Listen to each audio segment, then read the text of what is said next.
പത്തരമാറ്റിൻ്റെ അടിപൊളി എപ്പിസോഡിലേക്ക് എല്ലാവർക്കും സ്വാഗതം. അങ്ങനെ അനിയും മുത്തശ്ശനും നയനയും തമ്മിൽ ഫോണിൽ സംസാരിക്കുന്നതും മുത്തശ്ശൻ വിളിച്ചതും ഒക്കെ മനസ്സിലാക്കി സത്യങ്ങൾ മനസ്സിലാക്കിയിരിക്കുകയാണ്. അപ്പോൾ ആ സമയത്ത് ഞങ്ങളെയൊക്കെ പറ്റിച്ച് നടക്കുകയാണല്ലേ കള്ള മുത്തശ്ശൻ, ഞാനിന്ന് പൊളിച്ചടക്കി തരാം എന്നൊക്കെ ഇങ്ങനെ ചിന്തിച്ചിട്ട് ഒരു പുഞ്ചിരിയോട് കൂടിയും സന്തോഷത്തോടു കൂടിയും വീട്ടിലേക്ക് പോവുകയാണ്. പോകുന്ന വഴിയിൽ നയനയെ ആദർശിൻ്റെ അടുത്തോട്ട് കൊണ്ടാക്കുകയും അത് കഴിഞ്ഞിട്ട് നേരെ അനന്തപുരിയിലോട്ട് പോവുകയുമാണ്. അനന്തപുരിയിലെത്തിയതിന് ശേഷം മുത്തശ്ശനെയും മുത്തശ്ശിയും കാണാനായിട്ട് ആദ്യം തന്നെ പോകുന്നത്.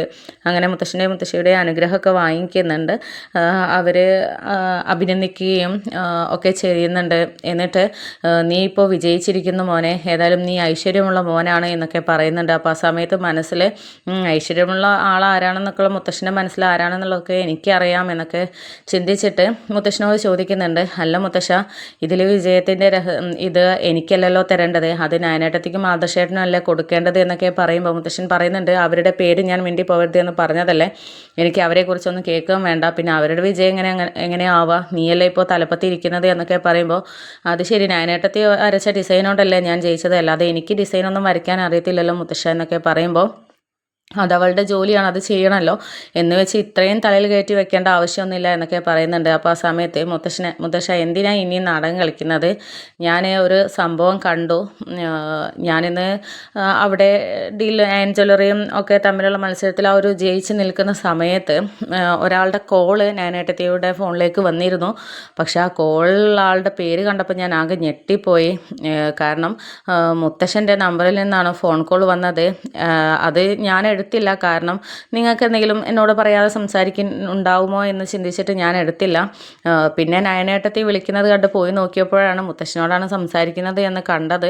എന്നിട്ട് മുത്തശ്ശൻ അത് സമ്മതിച്ച് തരുന്നുമില്ല. എന്തിനാ മുത്തശ്ശൻ ഇങ്ങനെ എന്നെ കള്ളത്തരം പോലെ ഇങ്ങനെ നടക്കുന്നത്, ഞാനത് കണ്ടുപിടിച്ച് കഴിഞ്ഞു മുത്തശ്ശ എന്നൊക്കെ പറയുന്നുണ്ട്. അപ്പോൾ ആ സമയത്ത് മുത്തശ്ശൻ പറയുന്നുണ്ട്, ഞാനാരെ വിളിക്കാനാ, അത് നിൻ്റെ മുത്തശ്ശി എങ്ങാനും ആയിരിക്കും എൻ്റെ ഫോണിൽ നിന്ന് വിളിക്കുന്നത്, അല്ലാതെ എനിക്കിപ്പോൾ അവരെ വിളിക്കേണ്ട ആവശ്യമൊന്നുമില്ല എന്നൊക്കെ ഇങ്ങനെ തപ്പി പിടിച്ച് പറയുമ്പോൾ മുത്തശ്ശന് കള്ളത്തരം പറയാൻ അറിയില്ല, അത് അറിയില്ലെങ്കിൽ പറയാൻ നിൽക്കരുത്, അതും എന്നോട്. മുത്തശ്ശന് കള്ളത്തരം പറഞ്ഞ ഒരു രസവും ഇല്ല, ഒരു ശീലവും ഇല്ല, അപ്പോൾ പിന്നെ അതിന് നിൽക്കരുതേ എന്നൊക്കെ പറയുന്ന സമയത്താണ് മുത്തശ്ശി പറയുന്നത്, അതേ മോനെ, സ്ട്രോങ് ആയിട്ട് ഇങ്ങനെ നിൽക്കുന്നുണ്ടെങ്കിലും ഇങ്ങേർക്ക് കള്ളത്തരം പറഞ്ഞ് പിടിച്ചു നിൽക്കാനൊന്നും അധികം പറ്റത്തില്ല. പിന്നെ ഡീലിൽ ജയിക്കണം എന്നുള്ള ആ ഒരു ചിന്തയിലും വാശിയും കൊണ്ടും കുറച്ച് ദേഷ്യം കാണിച്ച് നിന്നതാണ്.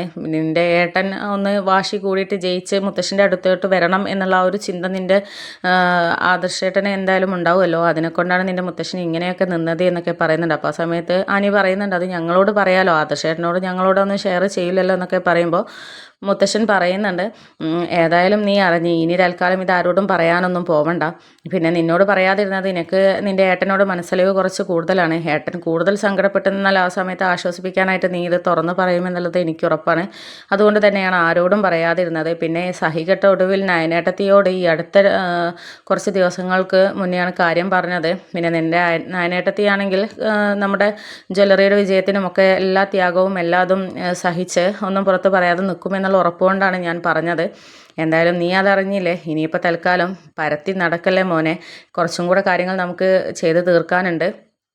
ഞാനും ആദർശം ഒന്നിച്ച് എന്നറിഞ്ഞാൽ ശത്രുക്കൾ പിന്നെ കണക്കുകൂട്ടലുകൾ വേറെ രീതിയിലാകും. ഇപ്പോൾ ഒരു രീതിയിൽ മുന്നോട്ട് പോകുന്നുണ്ട്. ആദർശം ഏകദേശം ശത്രുവിൻ്റെ അടുത്തെത്തി കഴിഞ്ഞിട്ടുണ്ട്, അതുകൊണ്ട് ഇതിനെക്കുറിച്ചൊന്നും പറയരുത് എന്നൊക്കെ പറയുന്നുണ്ട്. അപ്പോൾ ആ സമയത്താണ് എനിക്ക് ഇതിൻ്റെ സീരിയസ്നെസ് എന്താണെന്നും മുത്തശ്ശൻ ചിന്തിക്കുന്നത് എന്താണ് എന്നുള്ളതും മനസ്സിലാവുന്നത്.